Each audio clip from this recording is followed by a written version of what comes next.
사람은 배신하고 떠날 수 있습니다. 함께 하겠다고 약속했던 사람들도 언젠가 떠납니다. 죽음이 우리를 갈라놓기도 합니다. 자이든 타이든 떠나는 날이 옵니다. 그러나 하나님은 떠나지 않으십니다.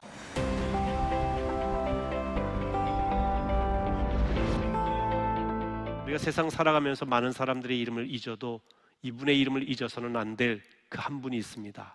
바로 우리의 구주 예수 그리스도입니다. 예수님의 이름은 모든 이름에 뛰어난 이름입니다. 예수의 이름에 능력이 있습니다. 우리가 예수님의 이름으로 기도할 때 응답을 받습니다. 예수 그 이름에 구원이 있기 때문에 그렇습니다. 오늘 본문 21절에 이렇게 말씀하고 있습니다. 아들을 낳으리니 이름을 예수라 하라. 이는 그가 자기 백성을 그들의 죄에서 구원할 자이심이라. 예수라는 이름에는 이 땅에 예수님이 오신 분명한 이유가 담겨 있습니다. 바로 구원을 위해서입니다. 예수님의 이름 속에 담겨있는 구원의 이름은 본질적이고 존재로적인 구원을 의미합니다. 인간을 그 본질적인 죄에서 건져 올리는 구원, 본질적으로 자유케 하는 것, 그것을 말합니다. 죄로부터의 구원이라고 할 수 있습니다. 사람들은 자기에게 당면한 급한 문제를 먼저 하나님 앞에 구합니다. 그러나 이것은 순서가 다른 겁니다. 순서가 틀렸어요. 예수님은 죄의 문제를 해결하기 위해 오셨고 우리가 간구해야 될 우선순위는 죄로부터의 자유함입니다. 여러분, 예수님께서 공생에 시작하실 때 제일 먼저 외치신 메시지가 회개하라, 천국이 가까이 왔느니라, 이 말씀이에요. 여러분, 회개해야, 죄에 대해서 정직하게 고백해야 영원한 삶으로 이어지게 되는 것입니다. 그냥 세상에 살면서 육신적인 안일함, 어떤 조그만 치유, 여기에 머물면 안 됩니다. 근본적인 치유가 일어나야 됩니다. 아이가 넘어져서 상처가 나게 되면 그 상처가 난 부분을 소독약을 발라 먼저 씻겨줘요. 씻겨주고 난 다음에 약을 바르고 거기에 이제 상처를 감싸줘야 근본적인 치료가 일어납니다. 똑같습니다. 우리가 자유함을 얻고 치유함을 받고 새 삶을 살기 위해서는 죄의 문제에 대해서 분명히 인식하고 그 죄가 씻겨져야 돼요. 죄의 문제를 해결하려면 죄 없는 분이 오셔야 됩니다. 그분이 죄값을 치러줘야 돼요. 그래서 예수님이 오신 겁니다. 그래서 예수님이 죄값을 치르기 위해서 십자가에 달려 돌아가신 겁니다. 이걸 속죄라고 합니다. 죄의 값을 치르셨다고 하는 이야기입니다. 예수는 십자가 죽음을 통해 죄의 사슬을 끊으셨습니다. 부활하심으로 많은 사람들에게 부활의 첫 열매가 되셨습니다. 우리에게 영원한 소망을 주신 분입니다.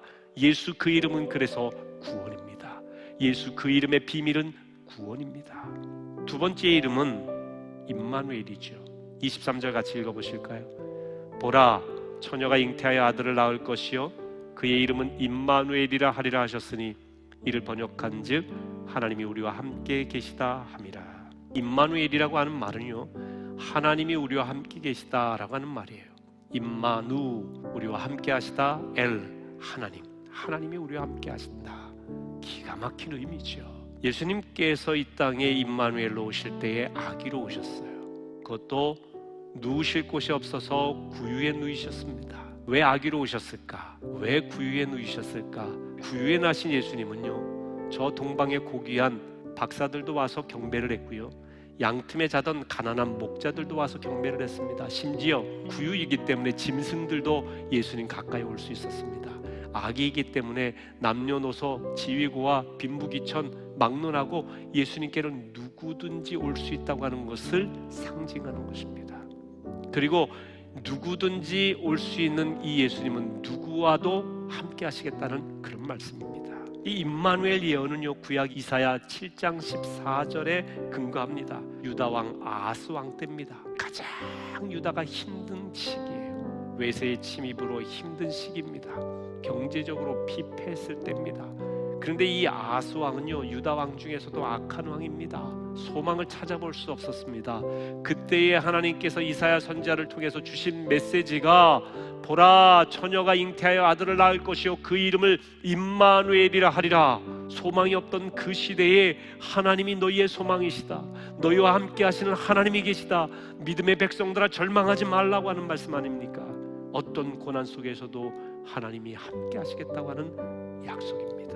하나님은 우리를 죄에서 건져내시고 구원하신 뒤에 그대로 방치하시는 분이 아닙니다. 함께 하시는 분이에요. 예수 그 이름의 비밀은 구원이요 임마누엘 그 이름의 비밀은 함께 하심입니다. 우리를 눈동자같이 지키십니다. 마태복음에서는 1장에 처음부터 임마누엘 하나님이 우리와 함께 하신다고 말씀하셨어요. 그런데 마지막 장 28장에 예수님께서 제자들에게 내가 세상 끝날까지 너희와 항상 함께 있으리라 약속하셨습니다. 주님은 처음부터 끝까지 우리와 함께 하시는 임마누엘이십니다. 여러분, 임마누엘 우리 주님을 믿으시기를 바랍니다. 사람은 배신하고 떠날 수 있습니다. 함께하겠다고 약속했던 사람들도 언젠가 떠납니다. 죽음이 우리를 갈라놓기도 합니다. 자이든 타이든 떠나는 날이 옵니다. 그러나 하나님은 떠나지 않으십니다. 이 땅에서 함께하신 하나님은 이 땅을 떠날 때에도 떠난 이후에도 영원히 함께하시는 우리의 임마누엘 주님 예수 그리스도의 심을 믿으시며 날마다 승리하는 삶을 살아가시길 주의 이름으로 축원합니다.